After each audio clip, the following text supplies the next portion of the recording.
China టారిఫ్లపై సమయాన్ని మరికొంత వాయిదా వేసింది. 90 రోజులు వాయిదా వేసినట్టు ట్రంప్ ప్రకటించడం జరిగింది.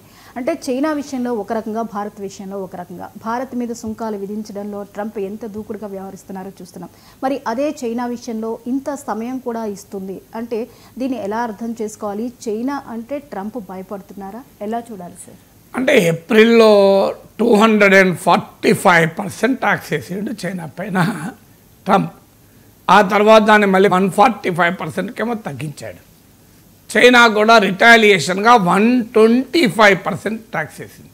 వేసి ఇక మేము ఈ పిచ్చి రేస్లో పాల్గొనము, 125% తర్వాత నువ్వు ఎంత పెంచినా దాని విలువ ఏమీ లేదు. ఎందుకంటే ఎవడు కూడా ఒక్క వస్తువు కొనడు, కొంటే కదా ట్యాక్స్ పడేది.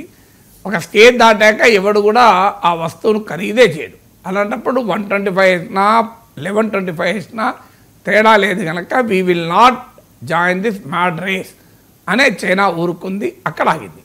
మేలో జెనీవాలో అమెరికా చైనాల చర్చలు జరిగి దీన్ని తగ్గించడానికి అంగీకరించారు.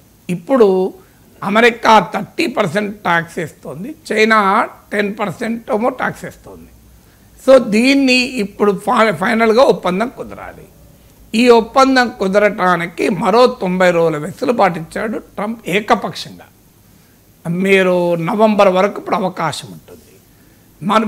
మనకు తెలుసు ఇండియా పైన ఆల్రెడీ ఆగస్టులోనే, ఈ నెలలోనే 25% ఇంప్లిమెంటేషన్ మొదలయ్యాయి.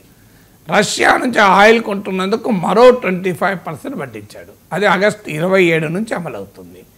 మరి భారత్ పైన 50% సుంకాలు ఆల్రెడీ అందులో 25% అమలై మరో 25% ఆగస్టు 27 నుంచి ఎందుకు అమలవుతున్నాయి?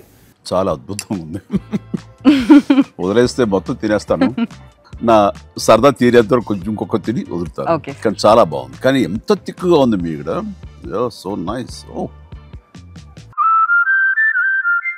చైనాకు నవంబర్ వరకు కూడా ఎందుకు అవకాశం ఇచ్చాడు? చైనా అమెరికాకు మిత్రదేశం కాదు, స్ట్రాటజిక్ రైవల్. ఇండియా మిత్రదేశం, స్ట్రాటజిక్ పార్ట్నర్. స్ట్రాటజిక్ పార్ట్నర్ పైనేమో వార్తలు, వాయింపులు, దాడులు. స్ట్రాటజిక్ రైవల్కోమో వెసులుబాట్లు, రాయితీలు. దీన్ని ఎలా అర్థం చేసుకోవాలి? ఎందుకు ఇలా జరుగుతుంది? చైనాకోమో టారిఫ్లు వాయిదా వేస్తున్నాడు, ఇండియాకోమో టారిఫ్ల మోత విధిస్తున్నాడు. నిజమే రష్యన్ ఆయిలే కారణమైతే ఇండియానే కొంటుందా? చైనా కొనడం లేదా? ఇండియా కన్నా చైనా ఎక్కువ కొంటుంది. మీరు ఈవెన్ ముడి చమురులో కూడా రష్యన్ క్రూడ్ ఆయిల్ ఎక్స్పోర్ట్స్లో 47% చైనా కొంటే 38% ఇండియా కొంటుంది క్రూడ్ ఆయిల్లో. మీకు ఎల్ఎన్జీలో 21% Russian LNG liquefied natural gas ఎక్స్పోర్ట్స్లో 21% చైనా కొంటుంటే ఇండియా దాదాపు నెగ్లిజిబుల్. అలాగే పైపుడ్ గ్యాస్లో చైనా 30% కొంటుంటే ఇండియా నెగ్లిజిబుల్. సో అందువల్ల ఈవెన్ ఒక్క క్రూడ్ ఆయిల్లోనే ఇండియా సబ్స్టాన్షియల్ అమౌంట్ కొంటుంది, అందులో కూడా మనకన్నా చైనానే ఎక్కువ కొంటుంది. ఇక ఇది కాక ఇరానియన్ ఆయిల్ కూడా ఉంది. అమెరికా శాంక్షన్ చేసింది ఒక్క రష్యన్ ఆయిలే కాదు, రష్యన్ ఆయిల్ ఎక్స్పోర్ట్సే కాదు, Iranian oil export, వెనిజులన్ oil exports కూడా శాంక్షన్. వెనిజులా పక్క పెడితే ఇరానియన్ ఆయిల్ తీసుకుంటే ఇండియా అసలు ఇరాన్ నుంచి ఆయిలే కొనడం లేదు. అమెరికా ఆంక్షల వల్ల ఇండియా జీరోకి తెచ్చుకుంది. ఒకప్పుడు 10 to 12% of India's crude oil imports were from Iran. కానీ ఇప్పటికీ ఇరానియన్ ఆయిల్ ఎక్స్పోర్ట్స్లో 90% చైనానే కొంటుంది.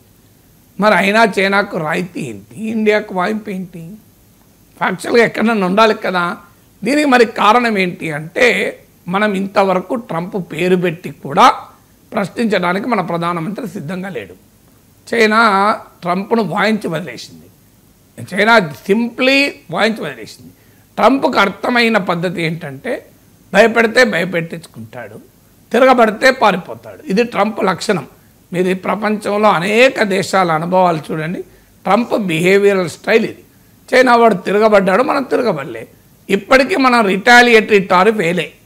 అంటే మా పైన మీరు 50% వేస్తే మీపై కూడా మేము 50% వేస్తామని భారతదేశం అన్నది ఇప్పటికీ అనలే. కానీ చైనా ఆల్రెడీ వేసేసింది. 145% అమెరికా వేస్తే 125% చైనా వేసింది. ఏం చేసుకుంటే వేసుకోపో అన్నది. మరి ఇండియా ఎందుకు వేయలేకపోతుంది? వాణిజ్య లోటు అందామా? మనతో అమెరికాకు ఉన్న వాణిజ్య లోటు కన్నా చైనాతో ఎక్కువ ఉంది, చాలా ఎక్కువ ఉంది. రష్యన్ ఆయిల్ అందామా మనకన్నా చైనా ఎక్కువ ఉంటుంది. పోనీ రిలేషన్ అందామా మనతో ఫ్రెండ్షిప్ ఉంది, చైనాతో శత్రుత్వం ఉంది. ఏ రకంగా చూసినా మరి చైనా పట్ల రాయితీలు ఉండకూడదు. ఎందుకు? ట్రంప్ చైనాకు ఒక రకంగా భయపడుతున్నాడు. చైనా ఏం చేసింది? రిటాలియేషన్లో భాగంగా చైనా కొన్ని హెచ్చరికలు జారీ చేసింది. ఉదాహరణకు రేర్ ఎర్త్ మ్యాగ్నెట్స్ ఉంటాయి. ఈ రేర్ ఎర్త్ మ్యాగ్నెట్ సరఫరా పైన ఆంక్షలు పెట్టింది. దాంతో అమెరికన్ క్రిటికల్ మెటీరియల్స్ ఇవి లేక అమెరికా ఇబ్బందుల్లో పడడం మొదలుపెట్టింది. రెండవది హాలిడే షాపింగ్ అని ఉంటుంది.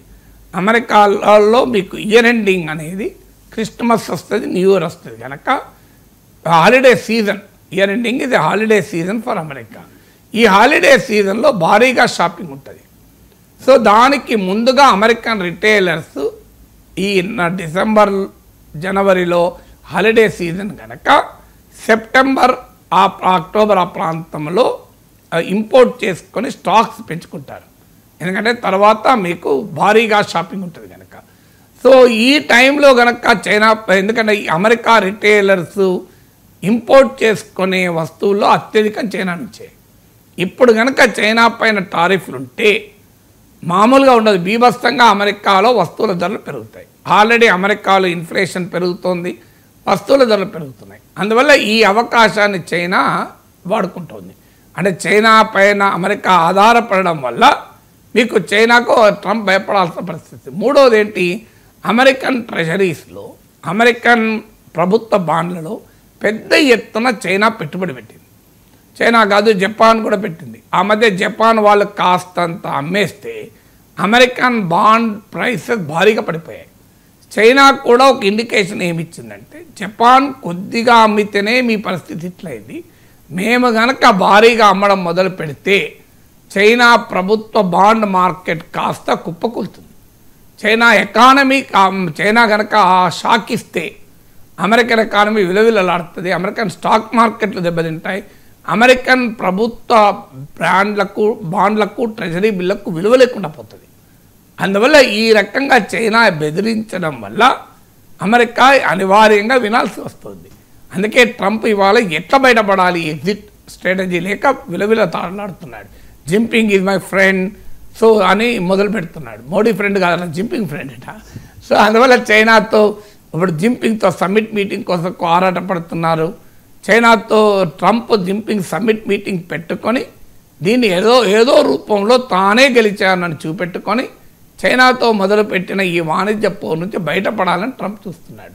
వాస్తవంగా ట్రంప్ అనుకున్నాడు ఏంటంటే, ఇదే బుల్లి అంటారే, ఎవరినైనా బెదిరించగలం అనుకుంటాడు. వీధి రౌడీ ఉంటాడు అనుకోండి, వాడు ఏం కండలు తిప్పుతూనే ఉంటాడు, అమ్మ ఎవరినైనా అంత చూస్తా అంటాడు. అంతకన్నా బలమైన వాడు వచ్చి కొడితే పారిపోతాడు. సో ట్రంప్ ఏమనుకున్నాడు, నేను ఎవరినైనా బెదిరిస్తా అనుకున్నాడు. పుట్టిన దగ్గర డామిట్ కథ అడ్డం తిరిగింది. ఇప్పుడు అలాస్కాకు పరుగులు తీస్తున్నాడు, అమెరికన్ టెరిటరీ అలాస్కా. కానీ ఐఎమ్ గోయింగ్ టు రష్యా అంటున్నాడు. చూడండి ట్రంప్ బయట చూడండి, ఐఎమ్ గోయింగ్ టు రష్యా అంటున్నాడు. ఆయనకు అలాస్కా రష్యాలో ఉందనుకుంటున్నాడేమో. 1867లోనే రష్యాను పాలించిన జార్జ్ చక్రవర్తి దాన్ని అమెరికాకు అమ్మేశారు $7.2 బిలియన్. ఆండ్రూ జాన్సన్ అని అమెరికన్ ప్రెసిడెంట్ ఉండగా. సో మరి అబ్రహాం లింకన్ తర్వాత ఆయన ప్రెసిడెంట్ అయినా. మరి ఎందుకంటున్నాడో ట్రంప్ తెలియదు, ఐఎమ్ గోయింగ్ టు రష్యా అంటున్నాడు. మరి అలాస్కాన్ రష్యాకి ఇచ్చేద్దాం అనుకుంటున్నాడో తెలియదు. ఎందుకంటే ఆ పుటిన్ వినడం లేదు, డామిట్ కథ అడ్డం తిరిగింది. ఇక్కడ చైనా వాళ్ళు కూడా పనిచేయడం లేదు. అందుకే ఇండియా దొరికింది, ఇండియా మీదే గుర్తున్నాడు.